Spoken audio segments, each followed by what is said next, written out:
Islam melarang, kita dilarang oleh Nabi kita tidur menjelang maghrib, betul? Bukan karena nanti ketindihan setan, bukan ya. Secara medis diketahui bahwa orang yang kebiasaan tidur antara asar sampai maghrib itu akan menurunnya daya tahan tubuh. Jadi gampang sakit infeksi Pak kalau Bapak tidur menjelang maghrib. Kalau sekali lagi setelah sholat subuh gampang pikun, aliran darah ke otak itu tersumbat, ya, jadi stroke penyakitnya. Tapi kalau tidur setelah asar sebelum maghrib, itu daya tahan tubuh kita akan menurun.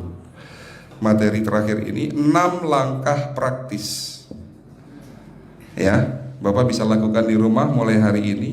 Langkah pertama, mulai hari ini jangan makan malam Pak.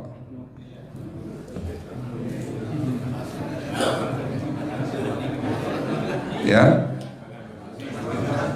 ala bisa karena biasa. Memang awalnya sulit, yang sudah kebiasaan makan malam itu sulit. Alasannya nanti nggak bisa tidur dok, betul ya? Nanti perutnya kembung, mual dan sebagainya. Itu karena kebiasaan. Dulu pun saya begitu. Tapi kalau sekali-sekali boleh Pak. Misalnya diundang hajatan gitu, tetangga ada yang kawinan hajatan, ya udah apa-apa, menghargai itu makan malam. Tapi sekali-sekali itu. Tapi kalau tiap hari ini yang nggak boleh, betul ya Pak? Jangan makan berlebihan dan jangan makan malam. Makan sate boleh nggak Pak? Boleh, siapa bilang nggak boleh? Sate itu, Bapak tahu daging kambing. Daging kambing, daging domba adalah makanan sehat, tidak berkolesterol. Yang kolesterol itu lemaknya Pak. Tapi kalau Bapak makan daging murni, dagingnya tok, ya sehat Pak. Yang nggak boleh itu santannya. Jadi makan gulai itu jangan, kalau gulai sate aja udah, ya, ataupun dibuat apalah, dibuat empal, ya. Oke, itu yang pertama. Yang kedua, tolong catat, jangan tidur larut malam Pak. Batasan tidur jam berapa Pak? Jam 11 paling telat. Jadi jam 10 harus sudah tidur. Kenapa? Apa penjelasan medisnya? Orang yang tidur di atas jam 11 akan terganggu fungsi livernya Pak. Dimana liver kita ini fungsinya banyak. Ya, ada 500 fungsi liver loh Pak. Fungsi jantung ada berapa Pak? Fungsi jantung 1. Fungsi jantung tugasnya untuk mompa darah. Fungsi ginjal ada berapa? 2. Absorpsi dan filtrasi. Fungsi liver 500 fungsi. Jadi organ yang paling berat dalam tubuh kita kerjanya adalah liver. Liver akan rusak manakala kalau kita tidur di atas jam 11 malam. Berarti 500 fungsi liver bisa rusak Pak. Ini salah satu penyebab diabetes. Bukan hanya kerusakan pankreas, tapi rusaknya liver bisa jadi penyakit diabetes Pak. Jadi kalau sakit diabetes itu yang terganggu itu sebetulnya bukan hanya pankreasnya, livernya pun rusak, ususnya pun rusak. Makanya dalam pengobatan diabetes di klinik kami itu bukan hanya ngobatin pankreas, tapi 3 organ penting ini saya obati: usus, liver, dan pankreas. Kebanyakan kenapa kalau dalam pengobatan tradisional mereka tahunya diabetes itu hanya pankreas, ya kan? Tapi di sini dalam pengobatan holistik, orang yang kena liver itu 3 organ ini pasti rusak: usus, liver, dan pankreas. Salah satu penyebab dari kerusakan liver akibat kebiasaan tidur larut malam. Jadi salah satu penyebab diabetes pun bisa karena tidur larut malam. Ya, batasan tidur jam berapa? Sekali lagi, jam 11 harus sudah tidur pulas. Jadi jam 10, setengah 11 paling lambat kita harus tidur pulas. Nanti setelah jam 1 boleh bangun. Yang penting jam 11 sampai jam 1 ini harus tidur pulas. Jadi kalau Bapak mau sholat tahajud jam 2, setengah 3 ya monggo, ya. Oke, itu yang kedua. Yang ketiga, air putih Pak dijaga 2 liter sehari. Bagaimana cara minumnya yang baik? Rasulullah sudah ngajarin kita ada 6 sunnah. Harus duduk, pakai tangan kanan, seteguk demi seteguk, membaca basmalah di saat minum, diakhiri dengan alhamdulillah, kan begitu. Ya, pagi hari minum 1 gelas bangun tidur sebelum sholat subuh. Setelah sholat subuh boleh teh, tapi juga dibilas dengan 1 gelas air putih. Sebelum mandi nanti Pak, minum air hangat. Kalau Bapak mandinya pakai air dingin boleh, tapi sebelum mandi minum air hangat, biar tubuh kita ini jangan terlalu dingin di saat kita kena air dingin. Sampai maghrib pastikan 2 liter sudah masuk dalam tubuh kita.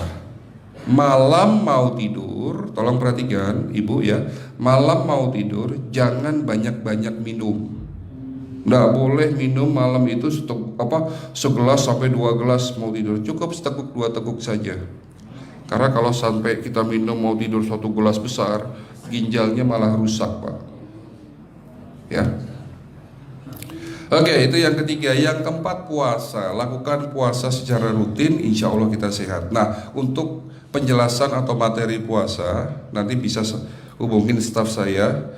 Nanti di bulan Ramadan tahun ini, kalau memang masih ada slot 1 sampai hari ke-20, saya bisa mengisi manasik kesehatan yang berkaitan dengan manfaat puasa untuk kesehatan. Insya Allah kalau memang masih ada slot waktunya, karena kita di bulan Ramadan hanya 20 hari kita mengisi manasik, ya.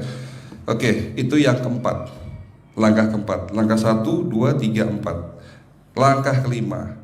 Nah, sebelum saya menjawab yang kelima, saya ingin membacakan sebuah sabda Rasulullah. Rasulullah bersabda, di dalam tubuhmu ada segumpal daging. Jika segumpal daging itu sakit, akan sakitlah seluruh tubuhmu. Dan jika segumpal daging itu rusak, akan rusaklah seluruh tubuhmu. Apa itu segumpal daging? Segumpal daging itu adalah hati. Tapi ternyata yang dimaksud Rasulullah itu bukan liver Pak. Yang dimaksud Rasulullah adalah hati kita, roh kita, jiwa kita, perasaan kita. Kalau hati kita rusak, kita banyak penyakit hati, iri, dengki, sombong, takabur dan sebagainya. Penyakit fisik akan muncul dalam tubuh kita. Ya, tidak ada orang stres itu sehat, betul enggak Pak? Tidak ada orang yang suka marah-marah itu sehat, betul enggak? Bahkan Rasulullah menganjur senyum adalah ibadah. Senangkan orang lain, permudah urusan orang lain, insya Allah kita sehat. Ya, jadi itu langkah ke-5. Langkah 1 sampai langkah ke-5 sifatnya individual. Bapak bisa lakukan sendiri di rumah. Tapi langkah ke-6 ini butuh bantuan pihak dokter atau rumah sakit. Kira-kira langkah ke-6 apa Pak? Lakukan pemeriksaan sebelum sakit. Jadi periksa itu jangan nunggu sakit baru periksa. Jangan seperti kayak Bu Ustazah tadi, diajak periksa, jawabannya takut ketahuan penyakitnya. Setelah stroke baru datang ke klinik untuk minta diperiksa. Kalau sudah stroke susah nggak nyembuhinnya Pak? Kata kayak beliau nih, sudah 2 tahun tidak sembuh-sembuh karena sudah terlanjur stroke. Tapi kalau beliau melakukan general check up, mohon maaf ya Pak, kalau beliau melakukan general check up rutin, insya Allah tidak akan kena stroke, karena sebelum stroke sudah diobati dulu. Karena stroke ini bisa kita lihat dalam scanning dengan alat yang saya punya, insya Allah kelihatan ini. Oh ini sudah mulai ada tanda-tanda mau penyumbatan, buru-buru diobati. Memang takut Pak, tapi pesan saya jangan takut. Ya, lakukan pemeriksaan supaya kita tahu, supaya kita kenal. Gitu ya Pak. Jadi kira-kira di jemaah ini ada enggak yang mau saya ajak periksa kita semua? Pesan terakhir dari saya, lakukan pemeriksaan sebelum terlambat. Ini pesan saya dan pesan seluruh dokter di dunia sebetulnya. Lakukan pemeriksaan sebelum terlambat.